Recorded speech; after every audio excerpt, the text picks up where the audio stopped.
kahit bumaba siya, no, from 2022 until the present, nakikita natin na siya parate, consistently, ang pinakamataas ang plus 10 approval ratings. Posibleng bumababa siya, pero never siya naging number 2 kahit siya yung vice-presidente. Maintained ang kanyang popularity. So, ibig sabihin, kahit kitang-kita ng karamihan ng mga, especially yung mga, mga nakatutok dito sa issues na ito, maliwanag. Ano yung motivation, ano yung purpose, kumbaga napaka-common knowledge na. Unfortunately, wala silang ibang strategiya, walang ibang recourse. Kumbaga, walang mapupuntahan o walang ibang magagawa ang mga kalaban niya para magkaroon ng kahit man ng katiting na fighting chance. So kahit ngayon, naaapektuhan sila sa taas ng plus 10 approval ratings ng bise. Opo, at sa mga ganitong klase po ng pamamaraan po, attorney, epektibo pa ba ito? Kasi naalala natin, during 2016, well, napuruhan doon siguro si Vice President Jojo Binay, pero dumaan din ng mga pag-uusig at grabing kritisismo, lalo na si former President Rodrigo Duterte, pero bumaba siya ng may mataas ang grado po, no? At siguro maghahalos 3 taon kasi sinasabi ni VP Sara 2023 nagumpisa nga itong mga pag-atake laban sa kanya. Pero nananatiling siya ang may mataas po na grado sa lahat ng matataas na opisyal. Sa tingin niyo po, sa panahon ngayon, sa mata po ng publiko, epektibo pa ba ito? Itong ganitong klase po ng pamamaraan na yung inaakusahan para bumaho yung kanyang pangalan, babango yung nag-aakusa sa kanya at feeling niya na backup siya ng taong bayan at kumbaga may mandato ang taong bayan sa kanya na ilahad kuno ang mga paninira or mga alegasyon laban dito sa pangalawang Pangulo? Well, ang tingin ko hindi na siya effective, ano? Kasi otherwise, maaapektuhan talaga ang trust and approval ratings. And in the past year, kahit bumaba siya, no, from 2022 until the present, nakikita natin na siya parate, consistently, ang pinakamataas ang plus 10 approval ratings. Posibleng bumababa siya, pero never siya naging number 2 kahit siya yung vice-presidente. Maintained ang kanyang popularity. So, ibig sabihin, kahit kitang-kita ng karamihan ng mga, especially yung mga, mga nakatutok dito sa issues na ito, maliwanag. Ano yung motivation, ano yung purpose, kumbaga napaka-common knowledge na. Unfortunately, wala silang ibang strategiya, walang ibang recourse. Kumbaga, walang mapupuntahan o walang ibang magagawa ang mga kalaban niya para magkaroon ng kahit man ng katiting na fighting chance. So in order to do that, ito pa rin at ito pa rin ang bagsak nila. Kahit maliwanag sa mata ng mga tao yung ginagawa nila. After all, kung suntok sa buwan na rin lang, ibuhos na nila lahat para dito sa strategiya nila. Unfortunately, feeling ko baka hindi sila pa rin, hindi enough yung ginagawa nila. 33 million is a very, kumbaga, nakakatakot na number yon para ma-overcome. So kahit ngayon, naaapektuhan sila sa taas ng plus 10 approval ratings ng bise. Baka siguro dapat baliktarin nila, purihin na lang nila si VP Sara para mabaliktad yung grado. Kasi the more nilang binabanatan ang vice-presidente, simula 2023, hindi naman po, well, may pagbaba, pero nananatiling pinakamataas pa rin siya after nitong mga nakalipas po na taon na attorney. O hindi lang yun, walang umaangat na leader na maaaring umabot dun sa punto na pwedeng mabigyan ng credible challenge si Vice Presidente. Ang nakikita natin, ang daming wannabes, ang daming nag-aambisyon, pero walang umaabot dun sa level ng plus 10 approval ratings niya. Hindi nga umaabot sa kalahati ng plus 10 approval ratings niya at the lowest level. Kasi sino ba ang pinakaangat ngayon, or at least pinakamaingay, ay nasa 3% lang ng plus 10 approval. So hindi, kumbaga, walang credible challenge. So yun yung unfortunate sa kanila. May resources sila, merong strategy na alam nilang nag-work na nung panahon ni Vice President Jojo Binay, pero hindi pa rin nakakausad o kumbaga hindi pa rin na sila nabibigyan ng pag-asa na mayroong chance itong mag-succeed. So kumbaga, ang magiging estratehiya nito ng mga oposisyon ni VP Sara kung hindi nila matalo sa rating, hindi nila mapababa yung rating, tanggalin na lang sa pwesto para wala silang kalaban sa Okay. 2028. Hindi umubra yung siraan eh. Ilang taon na. Ang dami-daming polls. Nakikita natin na ang dami-daming talking heads laban kay VP Inday, maging trad media or social media. Walang humpay since 2023. Pero hanggang ngayon, siya pa rin ang leading in trust and approval at hanggang ngayon walang umaangat na leader na pwedeng magbigay ng challenge sa kanya. Wala pa rin talaga. Opo, dito naman po sa maaring partisipasyon ni Madriaga, malino na po ba yung sagot dito ni VP Sara and at the same time, yung nabanggit din ng mismong taga-DILG na wala namang naganap na pagbisita or ang binagbabasehan lang is yung naging testimonya. Kung ganito po yung magiging basihan, bakit naman hindi rin sineryoso yung testimonya ni Gutesa, yung testimonya ang mga pahayag ni Congressman Zaldico at iba pang mga nagpapahayag, yung mga sinasabi ni Congressman Kiko Barzaga, ni Congressman Leandro Leviste, paglaban sa gobyerno parang medyo matamlay sila pero paglaban sa mga Duterte medyo aktibo po sila, attorney. Bakit kaya? Totoo yan at makikita natin lalong-lalo na pag siniyasat na ng Committee on Justice ang sufficiency in form and substance ng mga reklamo laban kay VP Inday. Kung ang reasoning nila dito sa sufficiency in substance kay Pangulong Marcos, siniyasat nila at pumasok sila sa merito o bigat ng ebidensya, so to speak, laban kay Pangulo, yung standards ngayon na inimpose nila doon sa pagsisiyasat nila ay i-expect na rin ng publiko pagdating dito kay Vice Presidente. Pero more than that, hindi rin kailangan i-compare. Kasi on its own, masyadong mahina yung mga alegasyon ni Madriaga. Hindi natin nakikita na may sustansya ito o suportado ito ng ibang ebidensya since wala namang naipapakita na ebidensya na nagkaharap yung dalawang yon, kahit man lang ba yung enough for probable cause, 'di ba? On its own, napakahina ng alegasyon. Ganito 'yon eh. The more extravagant the accusation, mas mabigat dapat ang kaakibat na ebidensya na i-demand sa iyo. So dito ang sinasabi ay dumalaw pa daw si VP Inday, magkakilala sila ng matagal na, may mga inutos sa kanya kahit hindi nga naipapatunayan kung ganong katagal na sila at kung ganong kalalim ang pagkakakilala ni Madriaga dito kay Vice Presidente. So wala tayong nakikita na inilalabas nila na sufficient evidence para man lang makaabot sa punto na may probable cause. Wala nga sa punto ng reasonable evidence eh. Wala nga sa punto na na maaaring i-stretch yung imagination mo para maisip na totoo ang sinasabi ni Mr. Madriaga. So, ang demands ng ebidensya dito mataas. So kung yung ebidensya na similar dito kay Pangulong Marcos, pero tingin ko mas may bigat eh. Kasi halimbawa, may akusasyon si Senadora Amy, mayroong mga public statements already made against the President dun sa ilang larangan sa mga reklamo sa kanya. Dito, there's one single statement, walang support, walang objective evidence tulad ng mga logs, walang eyewitnesses na nagkaharap yung dalawa at wala ring patunay na andun ang presidente at o ang vice president at all sa na nakausap ito ni Madriaga. So unfortunately nga dahil hindi nga pareho yung bigat, mas marireveal ngayon ang motibo ng Kamara de Representantes kung bibigyan nila ng bigat yung mga ganitong aligasyon na napakahina.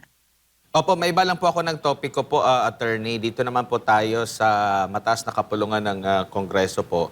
Ang Senado po ay napaugong last week, no, na magkakaroon daw ng pagbabago which is hindi naman itinatanggi ng liderato ng Senate na yung pagtatangka na agapan daw nila, yun yung kanilang termino. At iba-iba yung minsan yung mga pahayag nila minsan conflicting, no? May pahayag din itong si Senador Loren Legardo, wala namang gano'n na pag-uusapan. Yung isa sabi power sharing, term sharing. Yung isa naman sabi naman na walang gano'n, parang gusto lang nila na sa 20th Congress merong at least siguro mga ilang buwan na mauupo. Pero yun nga itinatanggi. Ano po ang masasabi niyo po ukol dito sa mga ganito po na sa rami-rami ng ating mga problema po ngayon sa ating bansa, merong ganito. Tapos, in relation din siguro doon sa naging draft report, no, na maraming matatamaan na mga incumbent na mga senador, pero may pahayag recently din bago si Senador Ping Lacson na medyo absuelto dito ang Pangulo. Well, it is unfortunate nga na nagkakaroon ng ganitong, kumbaga, exercise ang mga opisyalis natin o yung mga senador natin na ang daming kailangan talakayin doon sa Senado, ang daming hinaharap na problema tulad ng mga basic needs ng mga tao, pagkain, tubig, kuryente, nahihirapan ang ordinaryong mamamayan to cope with daily expenses. Pero ito talaga at kitang-kita. So, tapos, hindi pa transparent, no? Ang daming ugong tungkol dun sa mga nangyari. Yung iba ayaw umamin na may ganon, pero yung iba umaamin pero with qualifications. So, ang maliwanag dito, naiintindihan natin kung bakit sinasabi na hindi talaga mapagkakatiwalaan ang ilang mga opisyales natin, lalong-lalo na after this Senate exercise in futility, kumbaga. So, kumbaga, papailing ka na lang talaga, ito yung pinapakita ninyo sa atin at a time like this. Pero even worse, the reason na ginagawa yan ay nakakita sila ng pagkakataon. Kumbaga, ginagamit nila yung current na impeachment proceedings para isulong yung mga pansariling interes. Of course, from the start, yung administrasyon, nakikita natin na maliwanag yung paggamit ng, suddenly may mga nabubuhay na kaso, suddenly may kasong nabubuksan, suddenly may mga kasong biglang sumusulong, at ginagamit ito blatantly harap-harapan sa atin ng mga opisyales both in the executive and in the Senate. So, sa dami ng problema, pansariling interes ang inuna at pinagsasamantalahan yung pagkakataon para isulong ang sariling interes imbis na isulong yung mga kailangan nilang gawin para maprotektahan at maipagaan ang buhay ng ordinaryong mamamayan. It is very sad and very, infuriating, nakakagalit na talaga ito talaga ang pinag-uusapan natin how many years into the administration. Kaka-frustrate. Opo. Attorney, nakikita na natin yung para po sa inyo game plan. Unahin natin, kung sakali mang umusad yan doon sa Kamara, didirekta yan doon sa Senado, tapos mismo ang Senate President nagsabi na forthwith, kaagad-agad ay sisimulan ang impeachment complaint laban kay Vice President Sara Duterte. Ngayon, kung sakali mang maaresto itong ilan nga sa mga senador na nasa minority dahil nga doon sa flood control scandal, ang mismong DOJ na nga nagsabi, yung ombudsman nagsabi, naka-standby na yung kanilang arresting team. Mababawasan ngayon ang pro-Sara team dyan po sa Senado. Attorney, sa tingin po ninyo? Pero babagsak din ang kredibilidad ng administrasyon at mga senador na naked ambition talaga ang pinapakita nila. Ganito yun Hindi tayo tututol kung nakikita natin na fair ang proceedings. Hindi tayo makakaimik o makakapagprotesta kung nakikita natin na hindi naman nila ginagawa ang lahat para lang maisulong itong reklamo for impeachment. Pero pag pinapakita nila sa atin yung ganitong gigil nila at yung enthusiasm nila para lang maisulong yung kaso laban kay VP Inday, regardless of the lack of evidence, regardless of the lack of logic, kumbaga dun sa mga reklamo, ang kumbaga, hindi sila, ang wino-worry ko is, why are they not even worried about the public mistrust doon sa kanilang ipinapakita? Alam natin na all of this is just a cover. Gumagalaw lang ang lahat ng ito dahil mayroon silang makukuha dito. Mayroon silang naisusulong sa kanilang mga interest. Hindi ito tungkol sa transparency, hindi ito tungkol sa accountability, kasi kung transparency at accountability lang, doon pa lang sa inquiry sa House of Representatives ay mas makakakuha sila ng maayos na impormasyon. Kung hindi lang nila kumbaga halos openly ina-attack ang vice presidente. But since nag-umpisa sa ganyan, sa haba-haba ng prosesong nangyayari, pabagsak lang ng pabagsak ang trust and approval ng mga taong gumagalaw dito. Kumbaga, this is supposed to be democracy in action, di ba? Kung ayaw ng mga tao yung ginagawa ng kanilang mga elected officials, konsiderasyon yan na sa susunod na eleksyon hindi na kayo makakaulit. Pero tila walang takot sa ganitong klaseng reprisal ang mga senador at ilang mga opisyales natin. So yes, posibleng makuha nila yung gusto nila, but hindi nila magagawa ito with any measure of credibility. Kung dahas at unfairness ang pinapakita nila, hindi kitang-kita yan ng mga taong nanonood. Hindi nila maitago at may repercussions yan sa 2028 elections, no matter how this goes. Opo, at yan din ho ba ang sa tingin po ninyo ang naiisip, tinitimbang-timbang ngayon ng ilang mga senador na hindi po lumagda doon sa nag-leak na document ng draft report kaugnay nga po dito sa investigasyon ng Senate Blue Ribbon Committee doon sa flood control scandal? Opo, dun sa BRC report, nakita na merong iba nga na nag-withdraw pa ng kanilang signature. Alam nyo, historical document kasi yan eh. At the end of the day, future generations ay makakabasa nito at makikita ang konteksto ng mga ng Blue Ribbon Committee hearing na yan. Makikita din later on, magagamit ito bilang konteksto dito sa impeachment attempt kay VP Inday. Hindi, kumbaga, this is objective evidence na nagpapatunay na mayroong ganitong napaka-irrational na report na lumalabas, napakakulang, na may killing, kitang-kita na na pati yung manner kung paano ginawa yung inquiry na ito, supposedly nga in aid of legislation, pero ang nakikita natin dito ay in aid of protecting certain people from accountability dito sa flood control scandal. Lahat yan, all of that will be taken into consideration, and yes, lahat yan itatala sa kasaysayan. Opo, at syempre, maapektuhan, tulad mo nasabi po ninyo, kung i-endorso o susuportahan ng mga senador o ng mga kongresista itong impeachment complaint kay Vice President Sara Duterte, ang nakikita po niyo, maapektuhan ang kanilang trust at approval rating, lalo na't ngayon nakikita natin malapit na ang 2028 elections. Sa inyong pong nakikita, pinaghahandaan na yan ngayon ng mga kongresista, ng mga politiko, attorney? Oo. In fact, consideration yan. No? I'm sure may ilang mga kongresista na alam natin, maliwanag na sila po ay nag-iisip. Kaya wala tayong naririnig na may supermajority na o may ilang mga partido na nagsasabing kami ang nasa forefront dito. Kami po ay solid ang boto namin for this and that reason.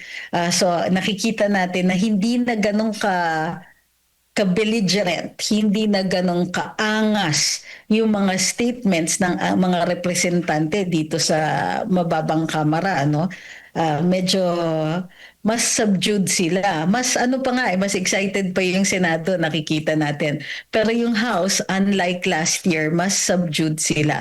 So ang tingin ko, dahil as long as papalapit na sa 2028 elections, ito ay nasa likuran ng isip ng mga representante natin, actually ng lahat ng mga legislators natin. Ito pa yung mataas ang stakes.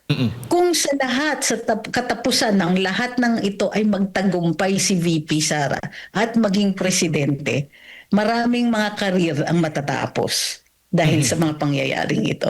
Opo. Kaya nga sinasabi, kung gusto nilang mag-survive pa politically, itong mga kongresista ay parang mahihirapan ata, batay nga sa mga pahayag din ng ilang mga minority congressman, ay mukhang mahihirapan na makalusot. Yan din ho ba yung nakikita ninyo, attorney, dyan sa House?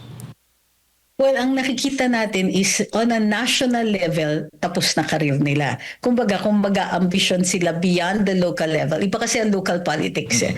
But it is also possible na maaapektuhan sila kahit paano. At of course, hindi natin papakalimot yan. Dahil napaka-public ng kanilang mga aksyon dahil may objective evidence, may mga pinirmahan sila from the first impeachment complaint at yung itong pangalawa, makikita natin din yung partisipasyon nila, hindi mapagkakaila yan. Kumbaga, hindi nila pwedeng sabihin later on na, ay hindi ako yan, hindi ako pumirma. Walang ganyan. There is no chance to redeem yourself later on. Walang pagkakataon rin na maidi-deny nila kung ano ang partisipasyon nila dito sa impeachment complaints na ito. So, pero ang nakikita nga natin because nga medyo subdued yung mood ng House as compared to last year, hindi kasiguruhan, kumbaga, ang tagumpay nila. So either way may talo Posibleng maipanado nila, dumire-diretso ang impeachment, pero later on yung talo sa later on sa 2028, or posibleng sa umpisa pa lang kung isuko na nila itong attempt nila at itago yung kanilang ambisyon, then baka may fighting chance pa sila at a future career. Nakikita natin dito, ang malaking may dilema talaga yung House. Opo. Sa ngayon. Opo, pero nakikita ho din ho ninyo na magkakaroon ng pagbabago ng direksyon kung sakali man na magkakaroon din ng palit liderato dyan sa Kamara, kasi nga may mga umuugong-ugong na mga balitang meron daw na palit liderato possible na mangyari, attorney. Actually, ilang linggo na nga yan Actually, simula nung umupo si Speaker D, hindi na nawala yung mga ganyang usap-usapan na posibleng bumalik si House Speaker Martin Romualdez. Pero hindi rin po natin nakikita na malaki ang mayorya na naghihikayat ng pagbabalik ni Speaker Martin. So hindi natin nakikita or wala natin tayong naririnig na malakas na ugong doon sa pagpapalit sa kanya. Hindi rin natin alam kung impeachment ang motibo ng ugong na ito or yung mga, matatawag natin dito, yung mga benepisyo na natatanggap ng mga representante sa 19th Congress as compared to the 20th Congress. Mas posible pa yung motibo na ganon. So, for the moment, hindi natin nakikita na magiging factor pa yan dito sa upcoming na impeachment ni VP. Pwede bang kung sakali man si Congressman Sandro Marcos ang maging speaker, attorney? Well, anything is possible, lalong-lalo na sa administration na ito. Nakikita natin, di ba? Halimbawa, isang napaka-popular na vice-presidente, ilalagay ninyo sa impeachment. Parang medyo may level na surreal yung mga ganito. So, yung possibility, well, of course possible. Kaanak ng presidente yan, madali makakakuha yan ng boto. Pero ang tanong is, will he be experienced enough? Kaya na ba niyang i-handle yung ganyang klaseng responsibility and power with this limited experience? Wala namang question, matalino naman si Congressman Sandro Marcos. Pero iba talaga kapag experienced ka, bihasa ka doon sa larangan na ito. He's only a second term congressman. Pero kung siya po ay umabot sa punto na maging House Speaker, hindi natin alam if that will even be good for him.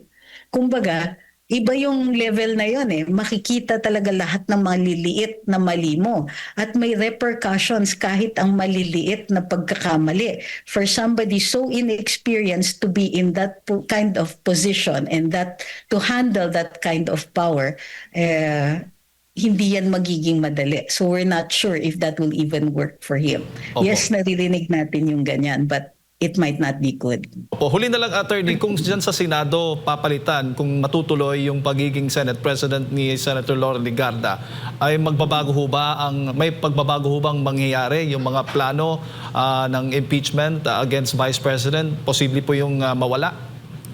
Well, depende kung sino yung mag-uupo sa kanya. Di ba? Kung ang mag-uupo sa kanya ay yung pro-Duterte faction at lalaki and they will have significant votes, then makikita natin magbabago. Pero kung ang mag-uupo sa kanya ay yung dati ng mayorya with the endorsement of the president, ibang usapan yan. So, depende yan talaga kung sino ang mag-uupo sa kanya, kung anong interes ang mananaig. Opo. Huling mensahe po niyo, attorney, para sa lahat po ng ating mga kababayan na nanonood po sa mga oras na ito. Ang tingin ko dito is that itong pagsusulong ng impeachment ay parang napaka-tone deaf ng mga nagmamanipula nito. So, imbis na pakinggan ang daing ng mga tao para sa transparency, imbis na makinig na ang daming kailangan asikasuhin na problema from simple traffic to yung bigat at complexity ng healthcare system natin at saka yung pagkain na napakamahal. From simple matters of survival, simple but very devastating matters of survival, impeachment talaga ang inaatupag. So mahaba na ang memories ng mga tao, salamat sa social media.